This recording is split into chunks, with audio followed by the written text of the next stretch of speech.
5, 4, 3, 2. I know you've seen iCarly, a show that was aired on Nickelodeon and quickly became one of the network's biggest hits. A show that garnered millions of viewers weekly, and the show was so popular it led Nickelodeon no choice but to give the show 5 to 6 seasons. I say 5 to 6 seasons because there's a really big discussion wondering if the show really had 5 or 6 seasons, because I remember the show having 6 seasons. You decide in the comments. The story premise was simple, as two best friends named Carly and Sam had to record audition tapes for their school with a boy named Freddie as their cameraman. That's it! I'm taking my stuff and I'm going home! Please stay. Okay. But then Freddie recorded Carly and Sam mocking on how terrible the auditions were and uploaded the video online, but forgot to edit out Carly and Sam's gossip session. Oh my god! We made fun of Miss Briggs and her crazy pointy boobs! And this then led both girls going viral, and it gave Carly an idea to continue with this concept of making videos together, and the rest...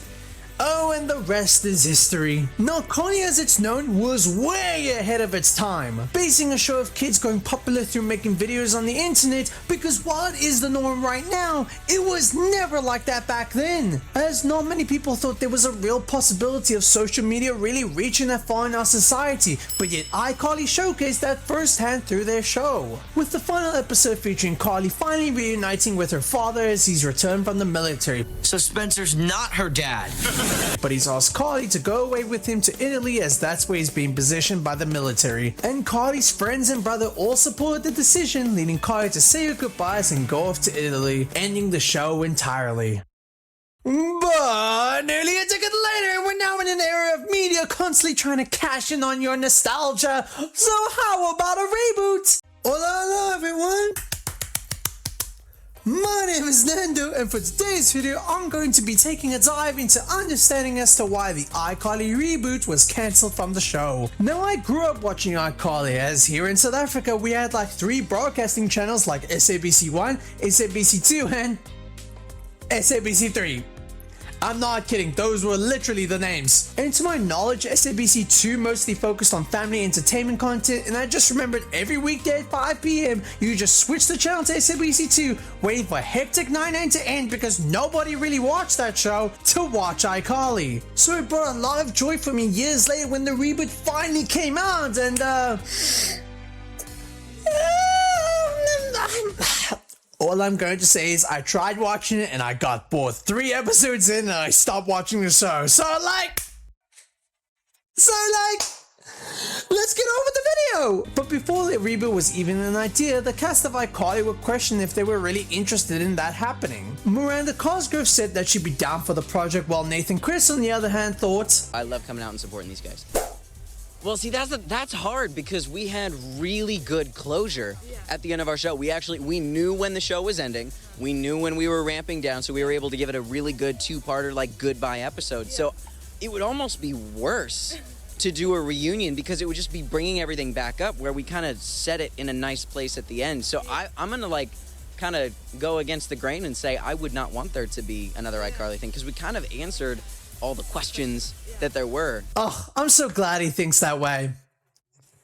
Anyways, on December 9th, 2020, Paramount had announced that they were releasing an iCarly reboot. The old iCarly fans were hyped as this was the childhood show of many, and now that we're all caught up, let's talk about on who declined on being on the show. Starting off, we have Noah Monk, who played the comedy goofball of Gibby. Hi, ma'am. I'm Gibby. She doesn't speak English.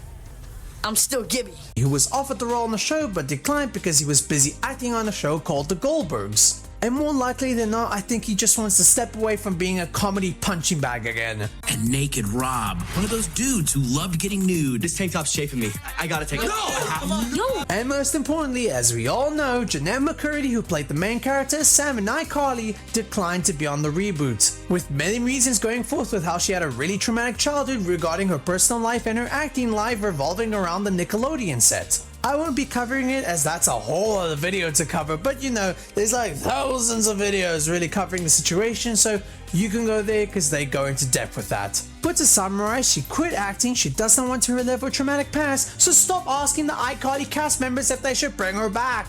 Well, technically the media has stopped asking questions because of Other different reasons. She's now a successful author, she's found her passion, now leave her alone please. And now with that we can finally begin talking about the iCarly reboot. So how the show starts is the main gang coming back together but now as adults. This is Carly, the main character, Freddie, who's her best friend, and Spencer, who's her brother. Carly has a boyfriend named Bo that told her that he has an announcement to tell her, and this has Carly believing that the announcement will be that Bo wants to start a channel together with her. And this excites Carly as she's always wanted to restart iCarly again. So she then plans to have dinner with her boyfriend while her phone live streams the potential announcement. I'm finally going to be back online where I belong, with a partner who I love and trust.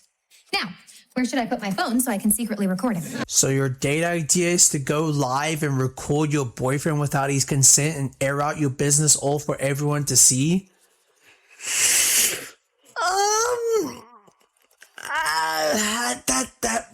That sure is a start. But the announcement blows up in Carly's face as for her first live stream, her fans get to witness her boyfriend's announcement be breaking up the relationship. So yeah, that's lovely. As he thinks they both need some space together, which embarrasses Carly so much that the gang just all break her own phone.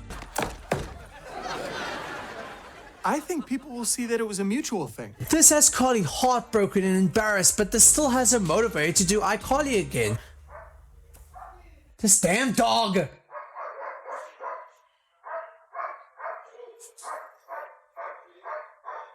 He's still going. To which Freddie feels the same way. And that's when they start recording their first ever episode. Carly abuses her brother Spencer with skincare products, everyone is happy, and iCarly is back on the show. The first episode is a pretty good start to let you know on what we're getting into, but now with that out of the way, let's talk about the new characters. This is Harper, who is Carly's best friend that she met in college. She's quite fun, over the top, funny with her witty comments, and she has a lot of passion for wanting to be a fashion stylist. And I really like how they've tried to make no correlation or comparison towards her with Sam. She was just her own character with her own identity. But for someone that is claimed to be Carly's best friend, they barely hang out. Which honestly is the most realistic thing about having a best friend. What I mean is that while Carly and Harper live together and have segments together, they never really have dedicated episodes together. It's mostly Carly having segments where she vents her problems to Harper, Harper gives her advice, then we're off to the next scene. For Harper being called Carly's best friend, they get the least amounts of episodes together, with them only getting 5 episodes out of the 33 episodes total of the show, making that 15% of the whole show. Because Harper's either doing her own side quests or hanging out with Spencer, while Carly spends majority of her time in the show in season 1 hanging out with Freddie. Then season 2 has her building her connection with Freddie. Then season 3, it's literally just Freddie as they've begun to start dating.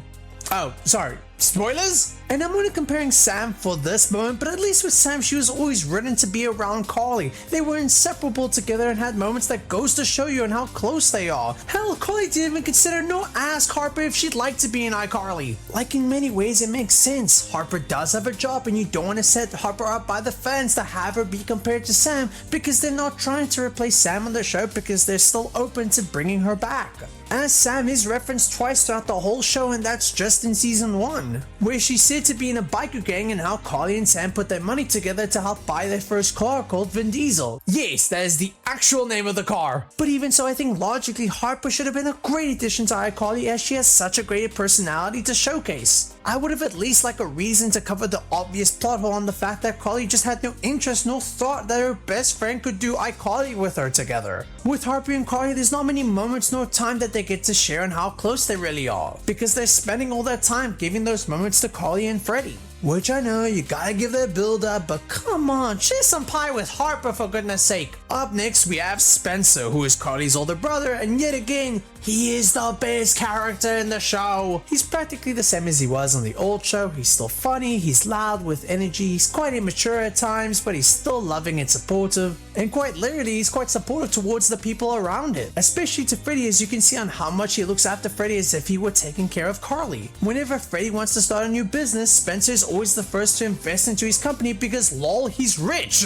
Sculptures really do make you the big bucks. When Freddy invested his money into making a supplement business, Spencer was his first customer that bought in. When Freddy needed a new office space to get some space from his mom, Spencer would then buy the whole Groovy Smoothie restaurant from the old show. That's how lovely he is. Even trying to advise Freddy to take an adventure making a restaurant together before it ultimately went to Spencer for creating the restaurant himself. He buys Freddy a pet monkey in the hopes that it helps create a closer bond with his relationship with Pearl. When Freddy asks Spencer to make a serious launch party as he's releasing a new app that he developed, Spencer went above and beyond to make the party as serious and professional as possible, but sadly, he made it look too serious. Who died? Apparently you. Spencer, look around you. What sad event does this remind you of? Oh. Yep. We threw a funeral. Hi. I was told to brighten things up. Can I have either of your phone numbers? Buddy, you gotta pick up the pace. Nope.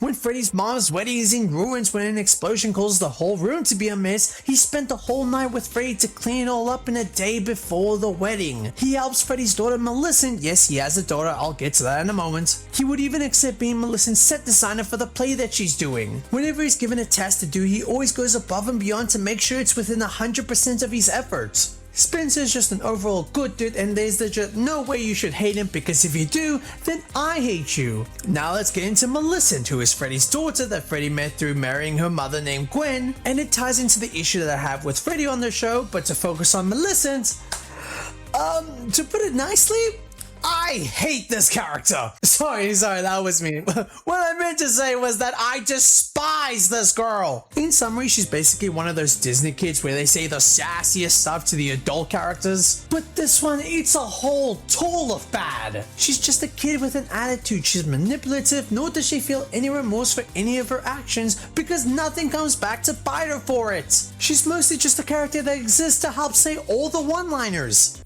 At least you're pretty. Oh, thanks. This totally erases the trauma you inflicted on me. With more trauma. Hi, Carly. How's retirement? Would Freddy even let you watch a show like this? He doesn't need to tell me not to.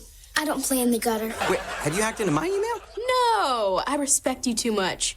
Wank. So generally, if you just delete her from the show right now, you wouldn't lose anything from the story. She's just disrespectful to her own dad. She never listens to him, nor gives him any affection. It's so sad to the point where Freddy thinks it's brownie points because his own daughter called him dad. It's played for laughs, but this kind of relationship is quite sad. So you're not actually traumatized? No, I just took advantage of your insecurities about being a new parent to get some cool stuff. Take the keyboard.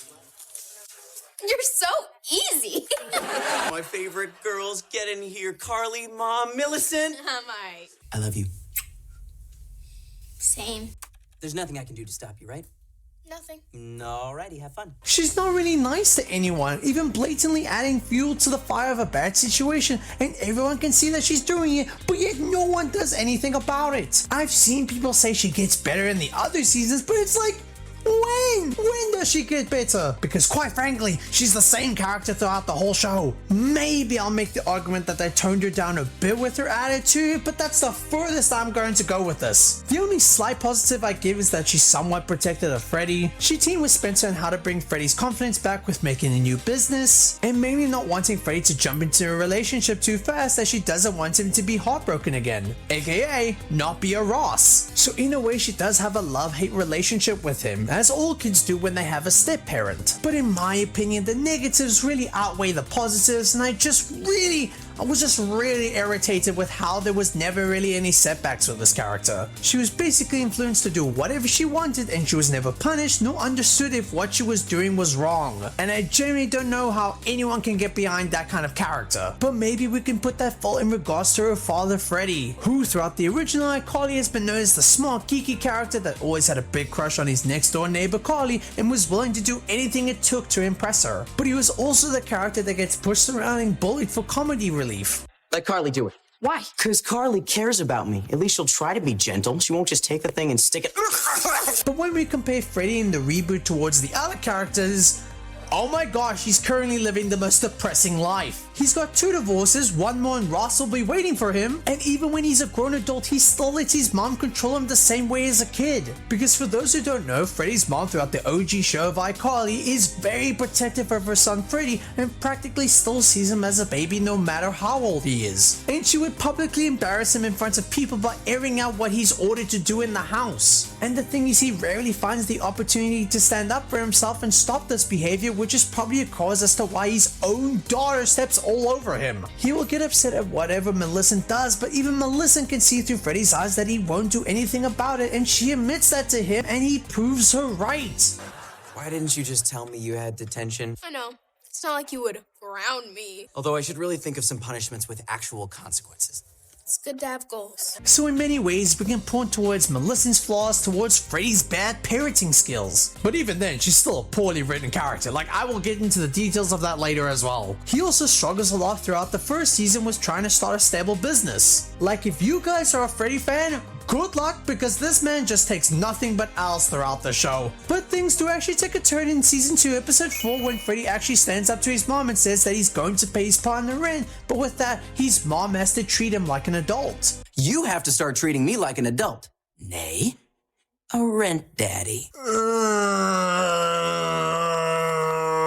But with that, it finally ends the saga of Freddy being embarrassed by his mom as she never really meddles around his business. Millicent still treats him the same way though, so hey, we still take those. And lastly, we have Carly. She still has her same old traits of her being the easygoing and caring friend, though her flaws are noticed by how she's such a hothead and gets ticked off really easily when the tiniest things go wrong. And yet somehow she's still the most normal person in her friend group. She's really funny throughout the show. I think she's really got good timing with her comedy at some points, but Carly's overall character on the show is that she's quite innocent. Like that episode where Carly wanted to be a quote bad girl by going out and getting drunk and trying drugs, but later Carly understood that that's just not who she is whatsoever. The only flaw about her is her story, the fact that she's a grown adult in her near 30s and she's desperate for love, which I think I'm really tired of seeing in sitcoms, but here we go. Now that we have our characters understood out of the way, let's talk about the show itself, and please give me a chance when I say this.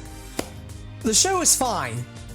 It's just fine, you know? Like, I wouldn't say it's a bad show. Like, it's definitely not, but it's just decent with a ton of flaws. Like, the pilot was pretty alright, but that's just how most pilot shows are, because the episode is just dedicated to putting the pieces together in front of you to explain on what the show and characters are about. Season 1 episode 2 focuses on Carly accidentally going out with her biggest hater, hating her so much just because he didn't get a video of his on iCarly. So even though he was making mean comments, Carly still wanted to make it up to him and give him a platform on iCarly to express his talents. And his talent was, well, what do you call this? It's a poem that I wrote during a really difficult period of my life.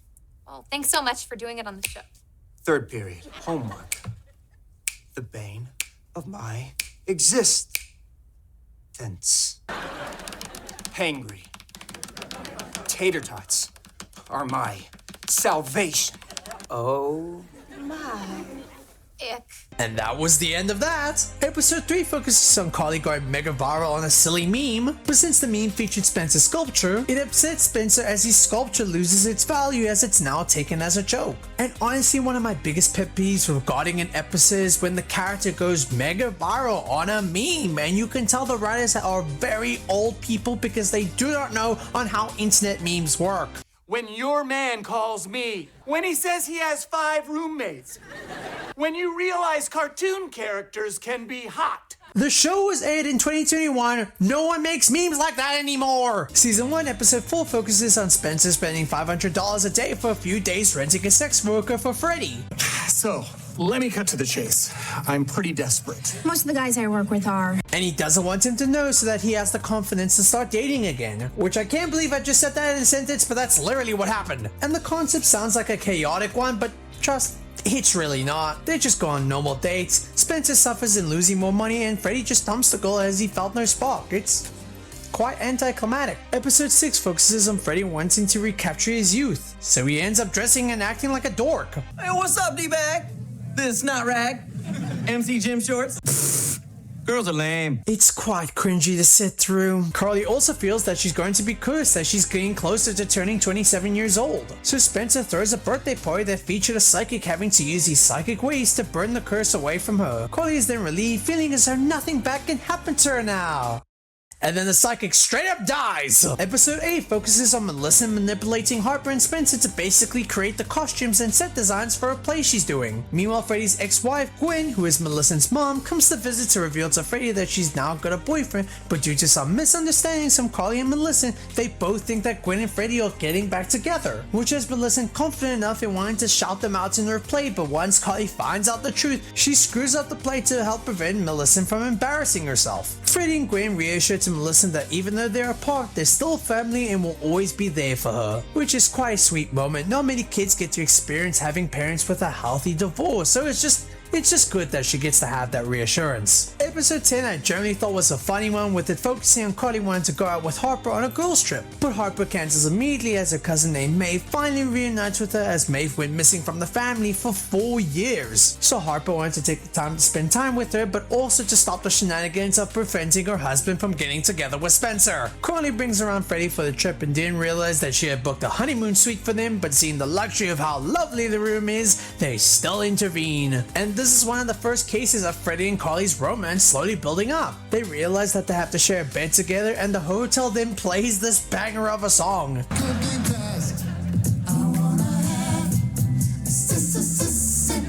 But then the scene is immediately ruined when Freddy and Carly start making subliminal sex noises. Oh, yeah. Oh, yeah. This feels so good. You know what? I'm doing it. I'm going. Oh, that is incredible. Oh, so good. But things get more awkward for them as Carly also brought in her friend named Brooke, who's into Freddy and gets seemingly jealous or possibly uncomfortable with seeing how flirty Freddy and Brooke are becoming. And the story ends when Brooke has to leave the trip because she got embarrassed into thinking that Freddy and Carly wanted to have a threesome with her. You want hot mess Brooke for a hot, messy threesome. I don't think. Let's hear the woman out. But overall, season 1 is a fine season. It only really starts to pick up after 5 or 6 episodes, as there generally is some good bits from the show, and this is not me saying that the season was bad, it was just solid. Season 2 episode 3 is a fun episode as it covers Carly trying to be a bad girl and be crazy because she wants to disprove that she's a boring friend. And it's generally hilarious to see the adrenaline that Carly gets from her antics. And it gets to a point where Carly wants to do more crazy stuff like swimming in a fountain. What the hell, Carly? We're like the guys on Jackass. Yes, Carly, because this is exactly the same amount of impact as this. And this is where Harper admits that she faked the whole hangout with Carly by not giving her real alcohol and drugs because she knows that's not who Carly really is, and she loves Carly for who she is as a person. Carly is mad, but then they patch things up later on. Episode 4 focuses on Freddy trying to relate to his girlfriend Pearl through astrology, as that's her thing. So Harper helps him understand astrology, and it turns out by the astrology rules that Harper and Freddy are meant to be soulmates. While Harper's freaking out, Freddy thinks this is all bogus, but things start to link up. That doesn't mean we're soulmates. You guys want straws? No straw, long spoon. You gorgeous dumbass. She tries to talk to his girlfriend Pearl about it, but she finds out that she's also matching with Freddy too, leading Harper to believe that they need to sort this out physically, giving all the tension to reveal that they're gonna settle this through salsa dancing? Yes, that is the legit solution, which was understandable to Pearl and Harper's mind, but to Freddy, he thought he was getting himself into another threesome situation. So Freddy starts dancing with Harper, and the relationship is generally in jeopardy because they're doing so well together. Damn it, we created this.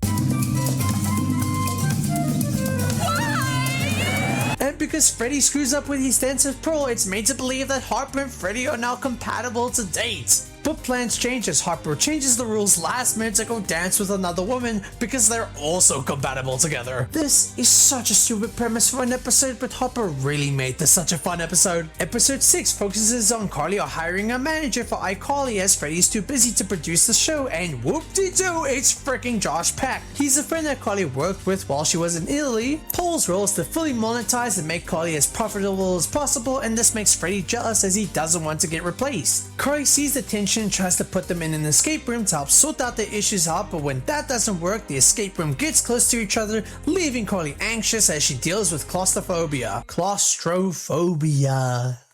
Could not say that right. And this forces Freddie and Paul to get their act together as they were both feeling competitive towards one another. And you could very much tell on how little of an idea that the writers had in bringing Josh Peck into the show as a character, because spoiler, his role is completely useless, as his character really doesn't add any effect for iCarly for the next couple of episodes, and he makes a handful of appearances throughout the show that doesn't really fill in the gaps of the show, so he's just really there. He's actually pretty funny on the show, but again, he's just there. He's just there for the nostalgia bait because, oh look, it's Josh and his sister Megan from Drake and Josh. But with this interaction, it at least ends that disturbing Drake and Josh iCarly theory, where crazy Steve from Drake and Josh murdered all of Megan's family members, kidnapped her, and took her to Seattle and changed their names to Spencer and Carly. Like, yeah, that was a legit popular theory. Anyway, Spencer panics as a food critic is going to review his new restaurant, but he finds out later that the person is actually an art critic. He is not a food critic, he is an art critic, so we need a new plan or we kill him. Those are the only two options. So Spencer drives the whole restaurant insane in the hopes of making it look artistic to the critic. Even having Spencer accidentally giving food to the wrong couple that had the woman believing that her boyfriend was proposing to her, leaving the woman who was supposed to be proposed feeling depressed because she was told that she was getting proposed that night. One relationship grows and the other burns into ashes. Nice going, Spencer. But even with all that effort, the critic believes that Spencer didn't have that piece that truly classified it as his art. Then Spencer accidentally lit himself on fire and the critic was finally then impressed. Yes! We did it! I'm so happy for you. Hospital? Yup. Alright, that's all the episodes that I wanted to point out for what I deemed was needed to be talking about regarding the show, or talking about the episodes that I kinda enjoyed. I can't talk about season 3 yet because it goes into my two topics that really merge into one, so I want to say that I think one of the biggest problems with the show is its constant inconsistency. It is so hard to be invested in whatever material is on the show when none of it will matter in the next episode, or even material that looks like it's going to be very important regarding the story, but it serves very little moving forward. Starting with the big one, you know iCarly, you know the web show that Carly, Sam, and Freddie made together, and that was one of the main focal points of what made it stand out in front of the other Nickelodeon shows? Well, for the iCarly reboot, the first episode has Carly interested in wanting to start iCarly again. You know, that show that she has to do all on her own. Screw Harper, I guess. And they shoot their first episode to where baby Spencer comes back, a recurring character in the OG iCarly series, and his gimmick is literally to be abused with whatever Carly throws at him. And they do it here again, and that's all we see from the episode.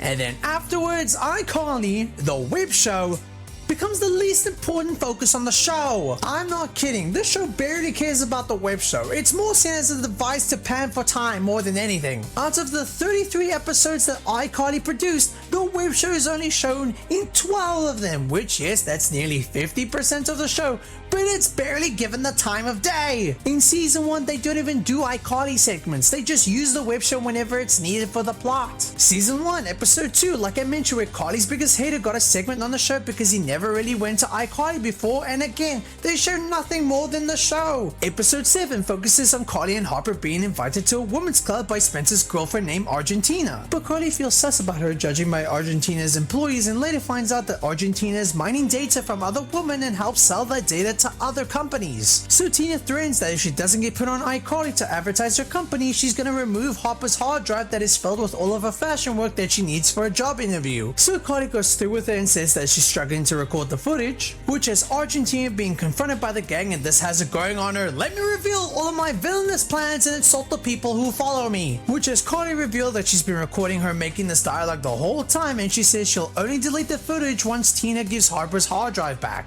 Episode 9 has Carly's ex-boyfriend named Griffin to get her into this new powder supplement named Sand, and she gets highly addicted to it. And with Freddie desperate to invest in a new business and move out of his mom's apartment fast, he invests all of his money into Sand, and to make sure it gets to new customers fast, they go on iCarly to promote it. But that's all until the gang realize that the supplement is just fish food. Season 2, episode 1, iCarly is used to have Carly confront her ex-boyfriend slandering her for breaking up with him. But to prove that she's moved on from them, she says that she's got a new boyfriend already, but with Freddie seeing that Carly can't commit to lying, Freddie would step in to admit that he was the boyfriend all along.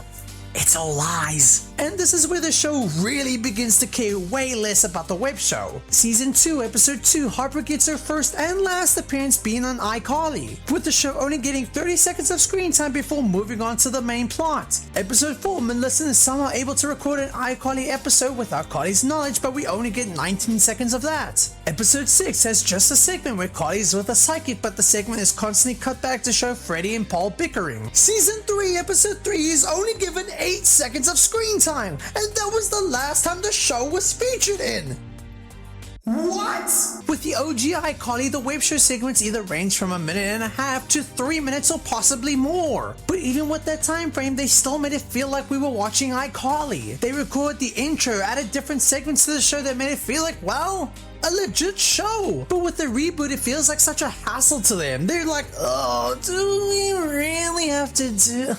I don't wanna. Now, to be fair and let's be real, the iCarly web show was never really that funny. Like, they were two kids being really loud to the camera to get your attention, which is the method that most YouTubers do to keep your attention span still. You see what I mean about the show being ahead of its time? But the iCarly gang still acknowledged that their fan base is a lot older and even mentioned that they want to make it more grown up. Random eating. We used to have this bit called random dancing, but this is way more grown up. But yet there's no segments that prove that. So far we've had promoting a pyramid scheme, promoting a company that does data theft, psychic readings, old man yapping. Like, these writers really had no clue on how to write a web show. Content creators are literally going out of their way to make videos based on TV shows that they watched as a kid. But yet a whole group of writers who have had an infinity amount of possibilities of what they could do with a fun web show, they do nothing! The concept of iCarly really had them stand down. While the web show wasn't perfect, it's the gimmick that led the gang into so many situations that created for such great TV. So when you basically take that away from the show,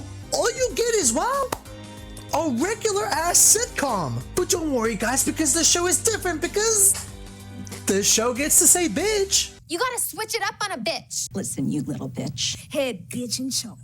But let's hurry so we can beat that bitch there before she takes the good bed. If you're under 5'9", don't waste my time, because that's a red flag, bitch. Scoobity-bub-bub, bitch. Hi, Carly. It's me, Sunny. You threw up on me at Hot Bitch Yoga. Such a bitch. You were such a bitch. What?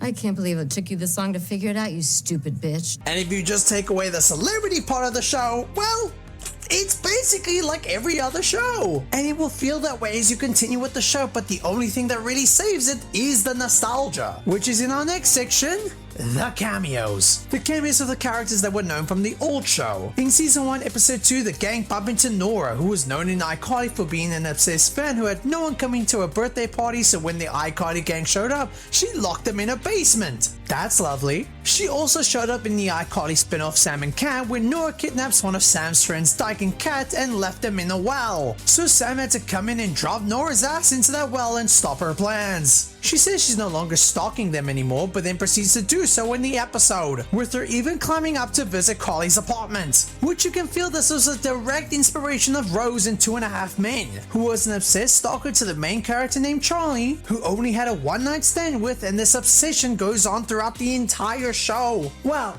the entire show before Charlie got kicked out of the show when he started going bananas. Some are saying that you're bipolar. I'm bi-winning. And Rose would always visit the gang by climbing up their balcony, just like how Nora is doing right now. Crazy enough, in Sam and Cat, Nora keeps Cat and Dice captive in her well, which is the same thing Rose did to Charlie in the series finale of the show. And what's even more crazy is that the Sam and Cat episode aired before the 2.5 Men one. The insane correlations of that. Anyways, Nora is told to leave and stop her stalking, and she kind of just listens and actually stops stalking them. So, like, why? I mean, with a bit like that, you'd think the gimmick would go much longer. Imagine the ideas you could make of Nora accidentally bumping into the characters. I think that would have been a fun bit for the show, but the show clearly lacks its chicken unseasoned. Principal Franklin is also on the show in season 1, episode 6, and season 3, episode 6, as he was Carly's principal in her high school. He's now retired, but still wants to give Carly and Freddie's letters that they made to themselves as kids of what they will say to their future self. And in season 3, where he admits that Carly can't be in the graduate photo as she didn't really pass high school as she didn't do PE while in Italy. So Carly has to work on her PE grade by getting trained by Shane, who's the high school gym teacher and Freddie's friend in season 2 in the original iCarly. iCarly, who practically dies from falling off the elevator, and for who you guys truly know him as, James from Big Time Rush. He tries testing her, but Carly practically fails at everything, but then when he has an allergic reaction to some wasp around him, why is he up there on the roof?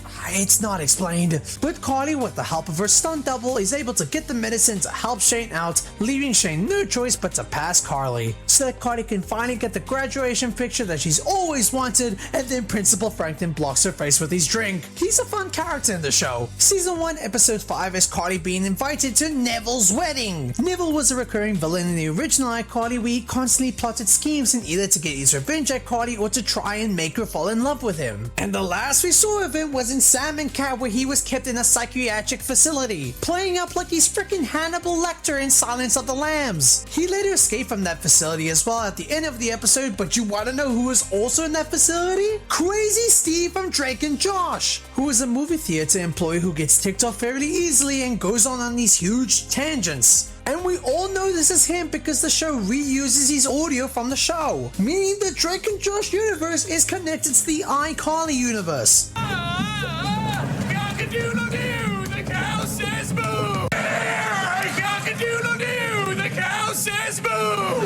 So with that in place, Paul, Carly, and Spencer currently have some doppelgangers that are currently living in California right now.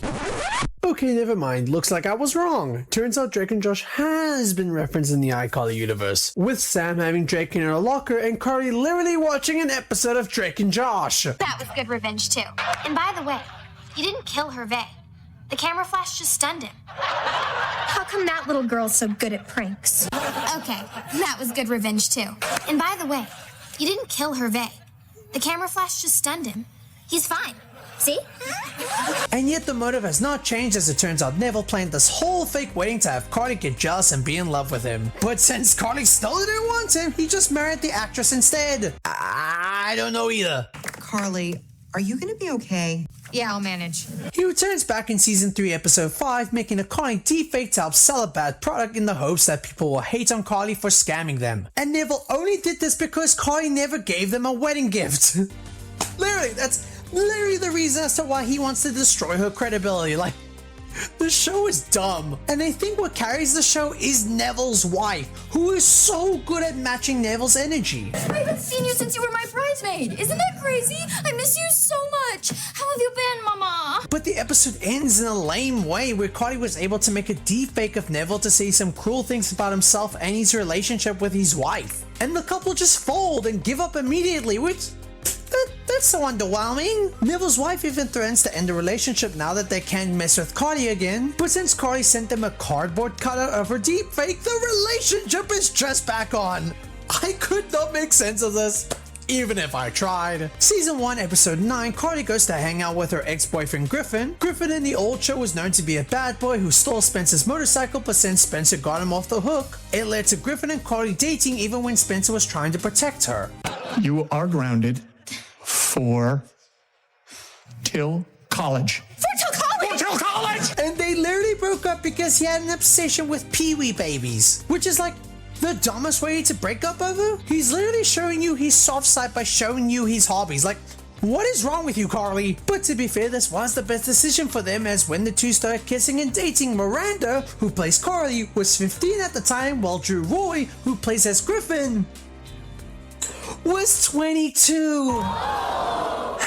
I am so disgusted that Dan Schneider got away with so much. Season 2, Episode 4 has Carly and Spencer's granddad visiting. He was on the OG show in Season 1, Episode 5, where he's known to give his money away to the characters and doesn't trust Spencer to look after Carly, as he deems him as an irresponsible parent. But when Spencer does show that he cares a lot about Carly, his granddad is then convinced that Spencer can truly take care of her. But then he comes back to the reboot and he's back to neglecting Spencer again. Like, what was even the point of his progress? Oh, and Millicent just uses him for money. So Carly hires him as her assistant as a way to spend time with him, which, like, I feel there's alternate ways that you could spend time with your granddad instead of making your old man work while he's very old and retired, but you know, Go ahead. But he's proven to cause too many problems around iCarly, with him using the iCarly account to write mean comments to her fans and making an iCarly segment towards himself. But it all ends well as he ends up dancing around with Harper. Then for season 2 episode 2, Lupin returns after finishing law school and is out to sue iCarly due to the many antics they put him through, all for the show's entertainment. Now Lupin in the OG show was always the unpleasant, loud, erratic, and annoying doorman that was never really nice to anyone. He did date Freddy's mom for a bit, so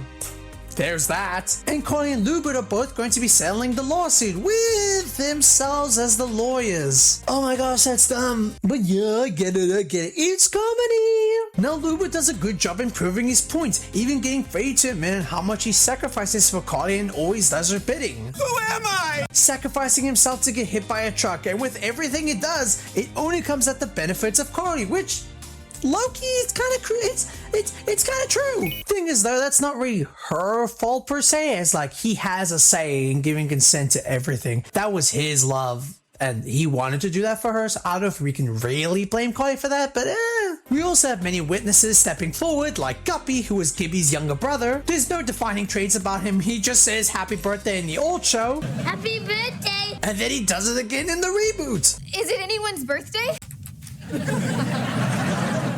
Happy birthday! We also get Chuck, who is Spencer's arch nemesis throughout the show, as he holds a grudge after Spencer told on his father about his terrible behavior. Now the actor who plays Chuck, underrated. I can't say nothing but love to this guy. His name is Ryan Ochua. I'm definitely saying his last name wrong. But every role he's in, you can tell that he treats the role like it's his life. Like seriously, watch his work in Pair of Kings. Great actor.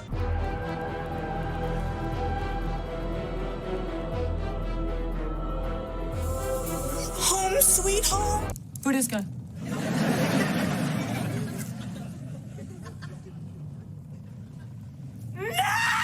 And he's even great here. Sir, get it together. He brought Chuck here to throw you off your game. Oh, you're right. Just breathe, Spency. Take a sip of water. You wish it was water?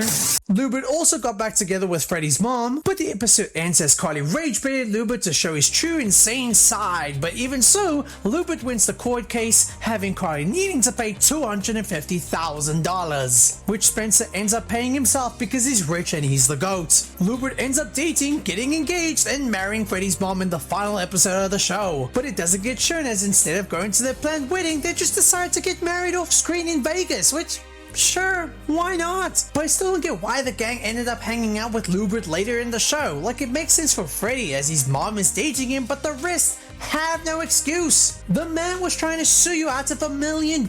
Would you guys hang out with someone that just took a big chunk of your money after taking you to a court? No! Now with the cameos out of the way, let's get back to what I said before. The show's biggest problem is the show's consistency in its story, or just how poorly they've cared to write their stories. Like Millicent, who's a young girl that only spends her time hanging out with people triple her age, but is never ever seen hanging around people her own age. She hangs around her classmates in season 1 episode 6 to sell Girl Scout cookies. In season 2 episode 2, she has a friend named Olive, and they're having tension because her friend Olive has the mindset of a child, while Millicent feels like she's the mature grown-up. Do you ever feel like you're more sophisticated than your friends? I'm sorry, but like the scene is giving... I am very happy that I spent my childhood with more adults than I did with kids my age. Because I was picking up more things from adults than I were from kids my own age. And I look, and I go around sometimes and I hang out with other people that are my age, and they're just kind of just... selfie. I'm just like, dude, like... Oh my God, like, can we talk about, like, the political and economic state of the world right now? Season 2, episode 7, Millicent has a rivalry with this kid named Henry for 4 years now, and yet this is the very first mention of him. She's going to face him in a debate tournament, but she's been told by Freddy to tone herself down and be more friendly, as no one in the class likes her. Which sadly explains as to why she only hangs around the main characters. The closest we got to Millicent actually engaging, showing affection, and having a proper connection to someone her age, or even to anyone on the show, is in season 2 episode 9 for when she starts dating a boy named Derek. And you think maybe, just maybe, this is where we see a better light with Millicent. Maybe we actually see some development come her way for once, or maybe we just throw that shit away! Because Derek and Millicent hung out twice in the episode, then Derek gets mentioned texting Millicent in episode 10, then 4 episodes episodes later into the new season of season 3, Melissa admits that she broke up with him off screen and it was done for a dumb joke. I'm so glad you took my advice and broke up with Derek. Wait, you broke up with Derek? Yeah. Janine thinks I can bag that kid from young Sheldon. Melissa had one last hope to help her character out and it just blew away. Wonderful! Besides the problems that I already made about Melissa's character, she also just has no life. She only spends time with the adults and is never around the kids her age. Her only friend is Olive and she only gets 2 episodes of screen time throughout the whole show. What's frustrating is that Melissa goes to the same high school that Freddie and Carly went to. That was always one of the main settings that the main gang would hang out with and meet other characters their age. But throughout the show, we don't get a singular episode of Melissa going through school. It's just mentioned through dialogue and nothing more. The closest we ever go was Melissa hanging around Freddie and Carly during their high school reunion, and that's because she has to help around the event as she got detention. But overall, that's it! There's so much potential to gradually take her character to the next level as she grew, but they never really do that. We also have Harper who, for a new character, is not really given much explanation about her background. We know she met Carly in college, but there's not much note of what happened through her life afterwards. I speculate that she used to grow up in a wealthy life as she mentioned being taken care of by a nanny while her family also owned a park to their name. The closest the writers ever touched on that when she reunited with her cousin Maeve, who faked being kidnapped as a way to separate from her family after they lost all her fortune and the media was always around them. But she leaves after 2 episodes, and that's it. Then there's her relationships that are also poorly written too. Season 1, episode 11 has Harper being hired as a stylist for this famous singer named Dutch, who's over the top and self-absorbed with her fame, and that's just her only personality trait and it's not likable in the slightest.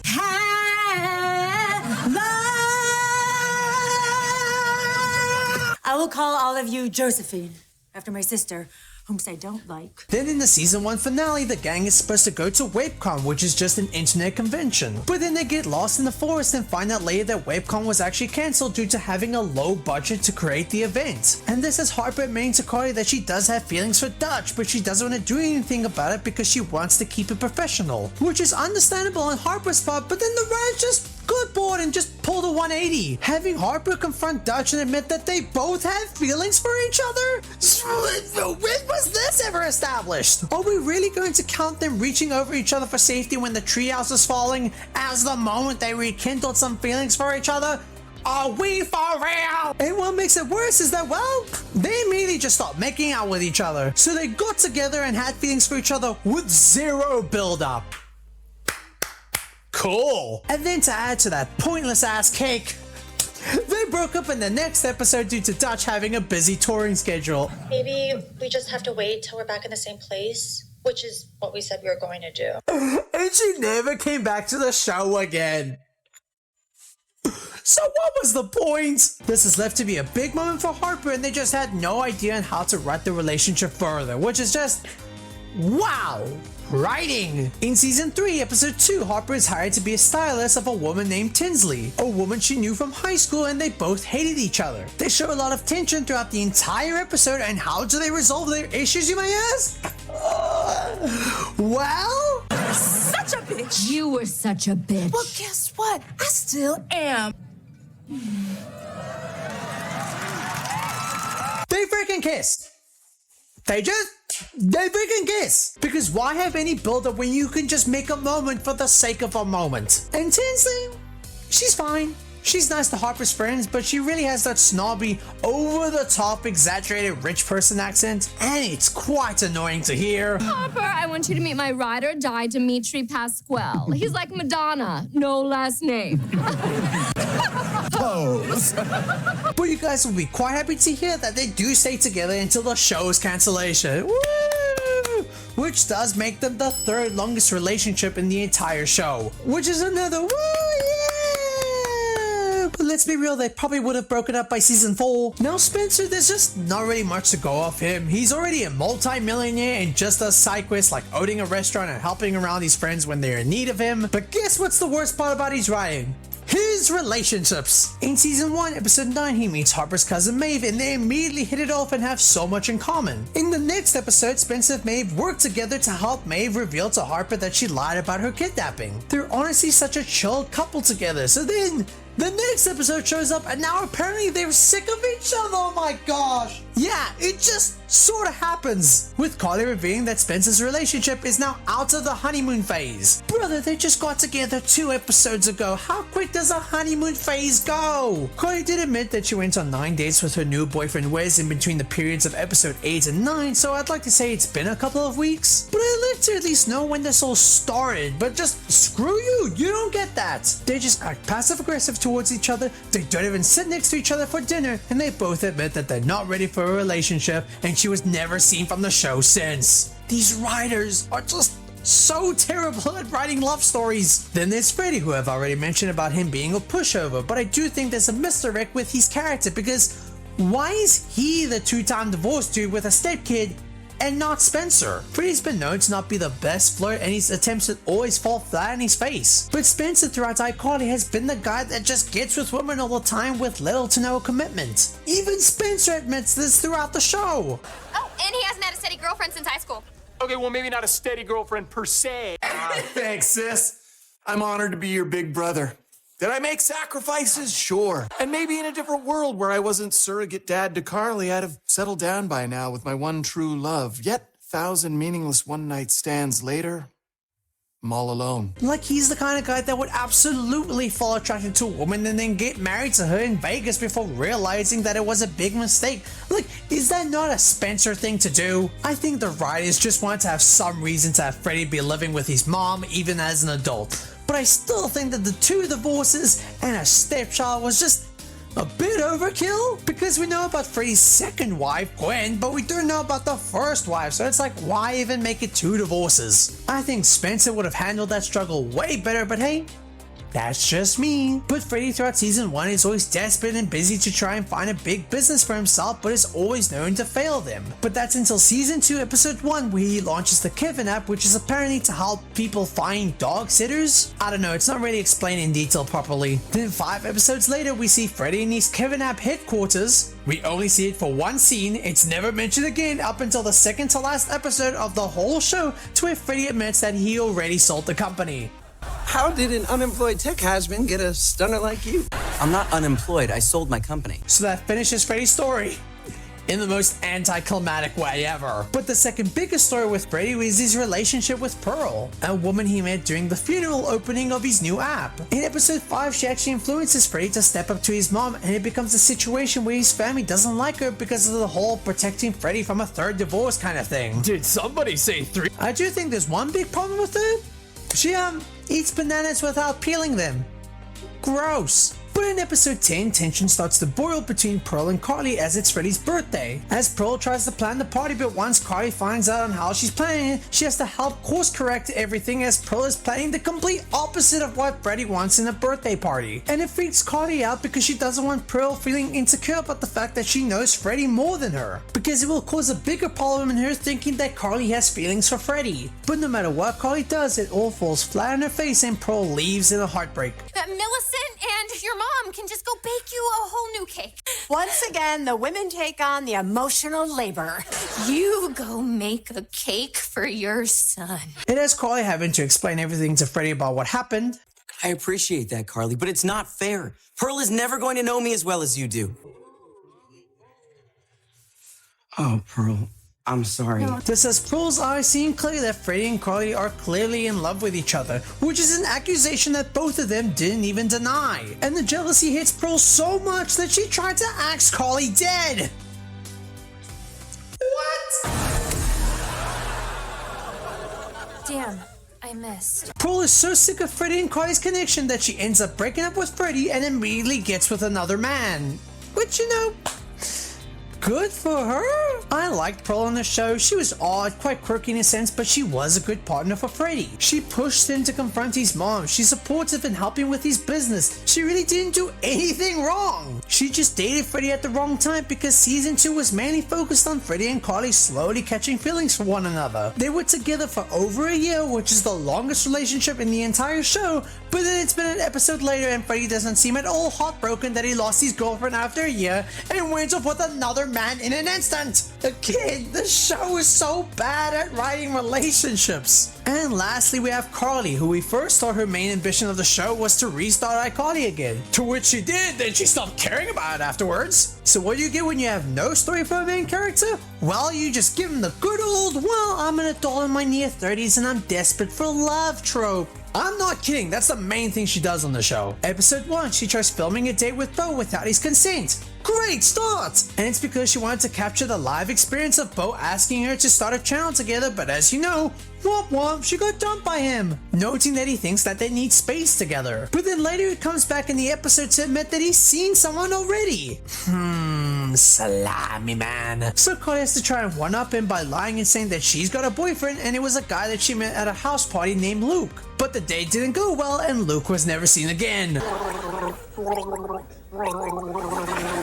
Yeah, we're done. Episode 9 has Carly hanging out with her ex-boyfriend named Griffin, but as I mentioned already, he was trying to sell a pyramid scheme to her. And Carly lets him get away with this big crime and doesn't report him to the police.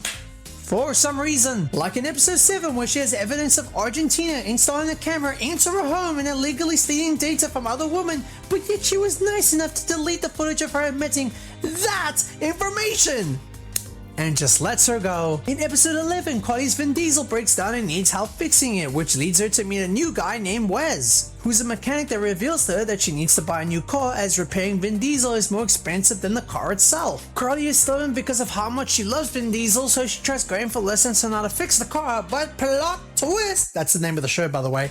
Look who's the teacher! Wes again tries offering his help to Carly, but Carly still remains stubborn and it all falls flat on her face. She tries repairing Vin Diesel all by herself, but ends up breaking it even more, which has her desperately calling Wes for help, but even with his efforts, the car was done for. Rest in peace to my boy Vin Diesel. Instead of charging her, Wes wants Carly to save up the money for a new car.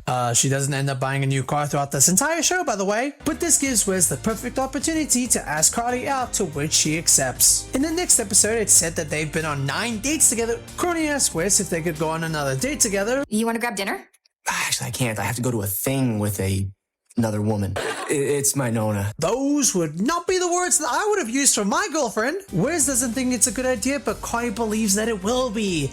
Spoiler, it wasn't. Carly tries her best to impress Wes's Nona, but everything just keeps going wrong. With Carly trying to save her from dying twice, even though she wasn't, leaving Carly to believe that Wes will break up with her, but Wes clarifies that he won't because Nona is a tough cookie to handle. You know, my last girlfriend would have let her choke. Are you saying that I'm your girlfriend? So they went on 9 dates and nobody asked or confirmed if they were dating or not?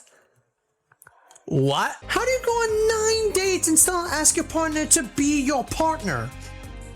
That's just odd. But hey, everyone's relationships are different. I'll just shut up. Then for the season 1 finale, the group goes to Webicon and you already know what happened, and this is where the episode gets really weird. So the gang are in a situation where they are presumably lost, but Wes admits to being quite skilled at surviving in the wilderness. And Carly argues that Wes can be all serious and cautious about surviving while she just wants to have fun.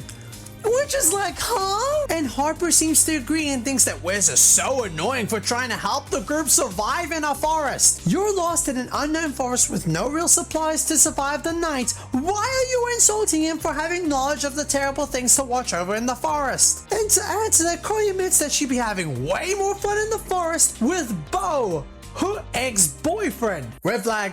Red flag! Wes, get away from that woman. She is not good news. And this has Carly bump into Bo. Oh my gosh, what a coincidence. Admitting that he's been living in this treehouse and that he's broken up with his girlfriend. So you just have all this space for you and your girlfriend? We broke up, actually. Don't you usually prefer to dump people on a live stream? You recorded him without his consent. Now, Where should I put my phone so I can secretly record him? This causes a lot of tension with Wes and Bo, as while Bo is cool with everyone, Wes wants Bo nowhere near his girl Carly. But when a storm appears, Carly jumps right into Bo's arms. Again, Carly is just the worst here. But even with all that, Wes still created a whole podium for her, since she never got the opportunity to accept her reward at WebbyCon. And then Bo steps in to bring Carly the award as she was going to be presented at WebbyCon, and both men confess their love for her, and that becomes the big cliffhanger for the season 1 finale. Which is such a terrible finale.